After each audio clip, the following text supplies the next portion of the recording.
Olá pessoal, hoje nós vamos falar sobre recursividade, que é um assunto que está relacionado a funções e parâmetros que nós vimos nas aulas anteriores. Os nossos objetivos são definir o que é recursividade, compreender quando nós podemos usar funções recursivas e criar um programa em Java utilizando uma função recursiva. Até o momento, sempre que nós queremos repetir uma ou mais linhas de código, nós usamos comandos iterativos, como for, while e o do while. Agora nós vamos ver uma nova estratégia, uma nova forma que nós temos que possibilita a repetição de uma ou de mais linhas de código, que são as funções recursivas. Nós veremos que em algumas situações é mais fácil, é mais natural continuar usando os comandos iterativos que nós já conhecemos. Em outras situações, as funções recursivas elas passam a ser mais interessantes. Mas o que é efetivamente uma função recursiva? Uma função recursiva é uma função, como nós aprendemos a definir recentemente, mas ela tem como característica chamar a si própria. Normalmente o que nós vimos? Nós criamos várias funções e a partir da função main nós chamamos estas funções e quando termina a execução delas nós retornamos para o main. A função recursiva ela é uma função que ela é chamada uma primeira vez, por exemplo, pelo main, e dentro dela nós fizemos uma chamada a ela mesma, uma chamada recursiva, por isso o nome dela é função recursiva. As funções recursivas, elas são muito utilizadas nos paradigmas lógico e funcional, que são paradigmas que vocês provavelmente conhecerão em outras disciplinas ao longo do curso, e ela é aplicada em menor escala nos paradigmas imperativo, que é a forma que nós estamos estudando, e no paradigma orientado a objetos, que é o paradigma mais comumente usado no desenvolvimento de softwares. Por que ela tem algumas restrições no paradigma imperativo e orientado a objetos? Porque embora ela facilite a programação, como eu comentei, tem problemas que é mais fácil resolver com comandos iterativos e tem problemas que são mais facilmente resolvidos por funções recursivas. Mas ela tem algumas restrições com relação ao desempenho de código. Dependendo do tipo de problema, nós podemos até travar o programa quando a função recursiva é chamada várias vezes. Por isso que ela não é tão aplicada no paradigma imperativo e no orientado a objetos. No final, depois de entendermos e vermos alguns exemplos, nós vamos voltar a discutir esse ponto. Bom, toda função recursiva, sempre que nós criamos uma função recursiva, nós temos que definir dois aspectos fundamentais. Um é o que nós definimos como chamada recursiva. O que é a chamada recursiva? É quando a função chama ela mesmo e fazendo algum cálculo, fazendo alguma alteração nos parâmetros. Um exemplo que a gente consegue compreender facilmente a recursividade é o cálculo do fatorial. Se eu quero calcular o fatorial de n, quanto que é o fatorial de n? É o valor de n vezes o fatorial de n menos 1. Então, se eu quero, vamos supor que o n seja 5. Se eu quero calcular o fatorial de 5, eu vou fazer 5 vezes o 4 fatorial. Bom, mas o que é o fatorial de 4? Aí é que entra na chamada recursiva. O 4 fatorial vai ser 3 vezes o 2 fatorial e assim por diante. Então, aqui está a fórmula da nossa recursividade. E, naturalmente, nós precisamos ter uma condição de parada. É um valor que vai encerrar a recursividade. No caso do fatorial, pela definição matemática, o fatorial de 0 é igual a 1. Então, quando eu chego aqui e quero calcular o fatorial de 0, eu não vou dizer que é 0 vezes o fatorial de menos 1 fatorial, porque não existe. Nós vamos dizer que o fatorial de 0 é igual a 1. E com isso a gente encerra a recursividade. E depois é só nós voltarmos nas chamadas anteriores e calcularmos o resultado de cada uma delas para chegarmos no resultado final. Essa figura aqui nos ajuda a entender um pouco melhor este processo. Vamos imaginar que fat é uma função recursiva. Eu estou passando aqui como parâmetro o valor 3. Como é que eu calculo o fatorial de 3? Nós vimos que pela definição da função recursiva vai ser 3 vezes o fatorial de 2. Opa, só que eu não sei quanto que é o fatorial de 2. Notem que a gente não faz a conta do 3, ela fica pendente aqui, ó, nesses passos que o autor do livro que eu peguei a figura chama de expansão. Bom, vamos calcular o fatorial de 2. O fatorial de 2 nós vimos que é 2 vezes o fatorial de 1. Novamente, chegamos na chamada recursiva da função. O fatorial de 1 vai ser quanto? Percebam que o 3 vezes 2 aqui permanece igual. Vezes, quanto que é o fatorial de 1? 1 vezes o fatorial de 0. Ainda estamos chamando a função recursivamente. Eu preciso do fatorial de 0. Então, todas essas contas para trás permanecem pendentes, a gente não resolve elas. 3 vezes 2 vezes 1 vezes. Agora sim, o fatorial de 0 é o nosso caso base, é a nossa condição de parada. E aí, eu defino, né, está definido pela função que o fatorial de 0 é 1. Então, eu substituo por 1. Agora eu terminei a fase de expansão da recursividade, eu parei de chamar a função recursivamente. O que a gente vai fazendo? Notem que os valores aqui já estão entre parênteses para nos indicar qual é a ordem que as contas são realizadas. Então a gente vai fazendo o que o autor aqui chamou de contração, nós vamos voltando. 1 vezes 1, 1. 2 vezes 1, 2. 3 vezes 2, 6. E se tivéssemos outros passos para trás, o raciocínio seria o mesmo. Então é importante que vocês percebam nesta figura que nós vamos chamando a função, cada vez que nós chamamos a função recursivamente, aquelas contas anteriores ficam pendentes, até que a gente chegue no caso base ou na condição de parada, e aí sim, fatorial de 0 é 1, e depois nós voltamos e fizemos todos os cálculos. Agora nós vamos passar para o NetBeans e nós vamos implementar esta função aí que faz o cálculo do fatorial. Então vamos criar, eu vou criar rapidamente um novo projeto aqui.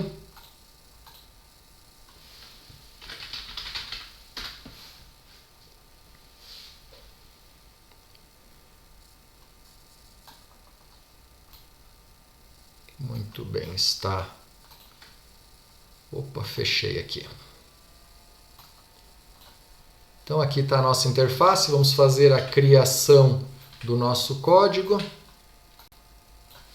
Muito bem, primeiro vamos fazer o processo básico aqui para nós lermos o valor, o número inteiro, né, que nós queremos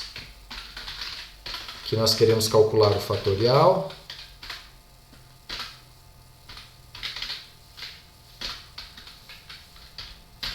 Vou aumentar um pouquinho o tamanho da letra para ficar mais fácil aqui de vocês enxergarem. Muito bem. Vou colocar aqui, digite um número inteiro. Inteiro positivo, vou colocar aqui, né? Número inteiro positivo. Vou declarar uma variável inteira aqui, int x. E aqui vai receber o resultado da conversão.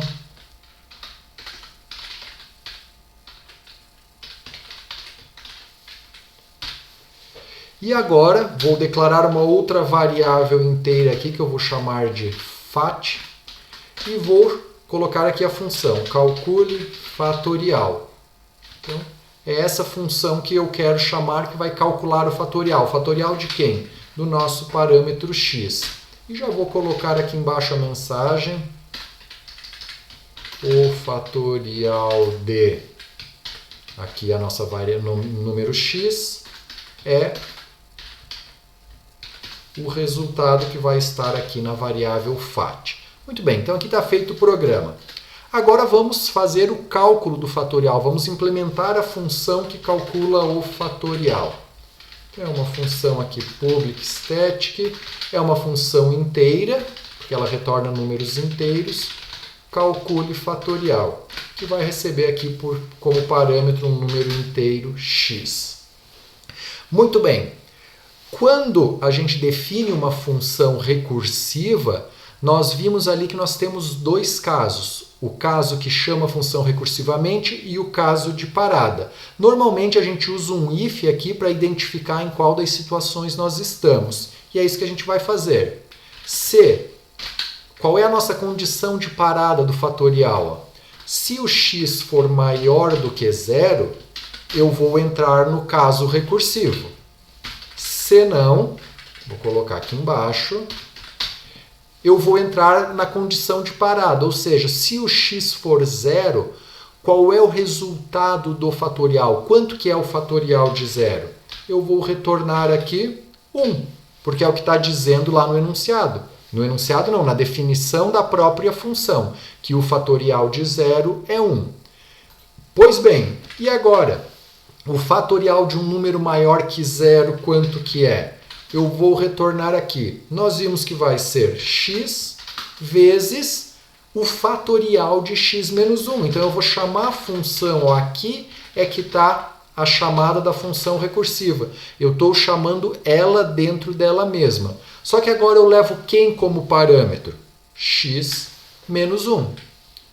No exemplo que estava sendo apresentado lá no slide, vamos supor que o usuário digitou que o x é 3. Ele vai passar o cálculo fatorial com x igual a 3. O x é 3. 3 é maior do que 0? Sim. Então o resultado dessa função vai ser 3 vezes cálculo fatorial de 3 menos 1, 2. Aí ele volta para cá. Aqui é aqueles cálculos que eu falei para vocês que ficam pendentes. O 3 vezes ficou esperando.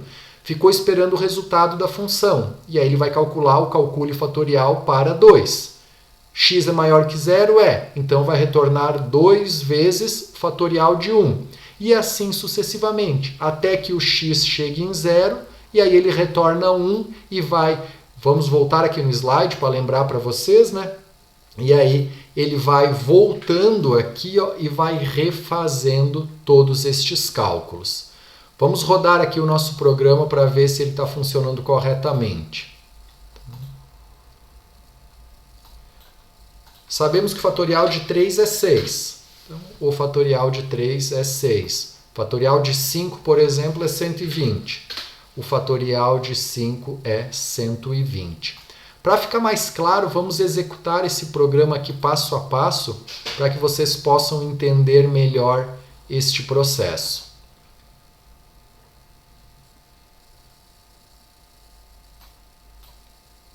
Só apagar estas variáveis aqui. Vamos lá. Digite um número positivo, vou colocar 3 aqui, tá? Para o processo não demorar muito. Agora, notem que aqui que o x é 3, vamos entrar na função calcule fatorial. O x é 3, 3 é maior que 0, vai entrar aqui, ó. Essa é a primeira vez que a gente está executando a função. Então, o resultado dela vai ser 3, que é o x, vezes o fatorial de 2.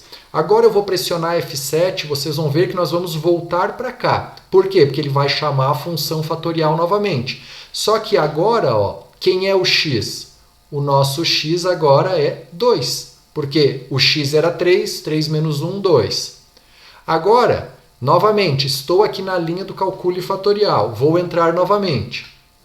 Calcule fatorial, o x ficou 1. Ele vai calcular o fatorial de 1.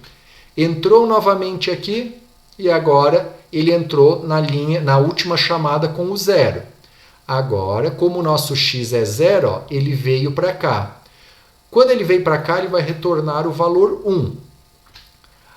E agora o que acontece aqui? Ó? O nosso x é 1, então vai ser 1 vezes o fatorial de 0, que é 1. 1 vezes 1, 1. Quando eu pressionar F7, ele vai retornar mais uma vez. E agora o nosso x é 2. Então vai ser 2 vezes o fatorial de 1, que é 1. Vou dar mais um F7. Ele retornou mais uma vez. Ó. O x é 3. Então percebam que a gente está voltando. 3 vezes o fatorial de 2, que era 2. E agora ele vai sair da função, porque nós já fizemos toda a recursividade. E aí notem que a variável fat, que aparece aqui, tem 6. E aí ele vai mostrar aqui na tela e o resultado desta variável é 6. Para clarear um pouquinho mais, eu vou declarar uma variável local aqui, que eu vou chamar de f. Tá? Vocês já vão entender o porquê. Eu vou fazer que o f é isso aqui, o f é isso aqui, e no final a gente retorna o f. O resultado vai dar exatamente igual. É só porque eu quero que vocês enxerguem os valores que nós estamos calculando a cada passo. Como a gente estava usando o return antes, ele já estava voltando o valor direto. Vamos então executar o nosso programa novamente aqui.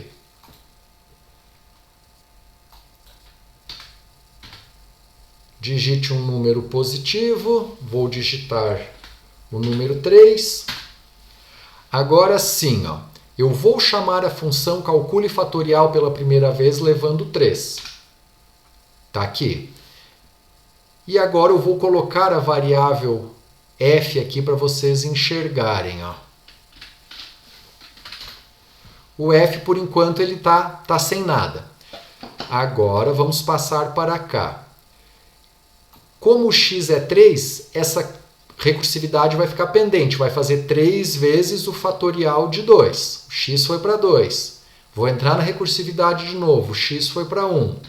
Vou entrar na recursividade de novo. O x foi para 0. Notem que em nenhum momento o f foi definido, porque eu ainda não calculei o f. Eu estou apenas entrando na recursividade. Agora, o nosso x é 0. Então, aqui no if, ele passou para a linha de baixo. O f vai ser 1. Agora sim, nós chegamos no caso base, estamos retornando o 1 do f. Vamos ver o que vai acontecer.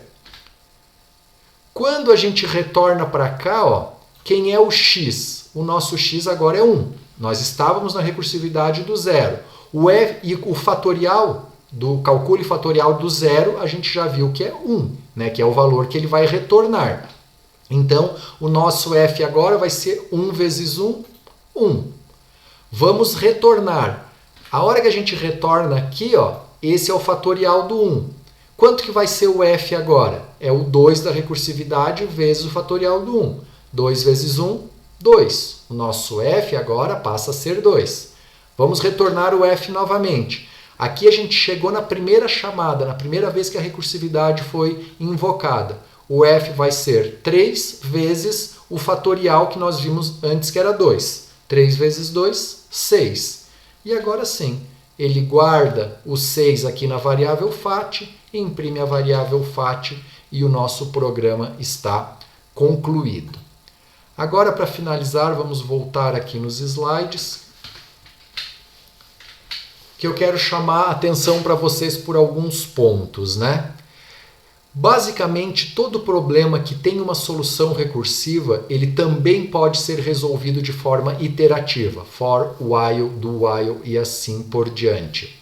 Para alguns problemas, como esse caso do fatorial, a solução recursiva ela é mais fácil de ser programada. Entretanto, ela acaba sendo menos eficiente. Então, a gente tem que tomar esse cuidado aí na hora de usar a recursividade.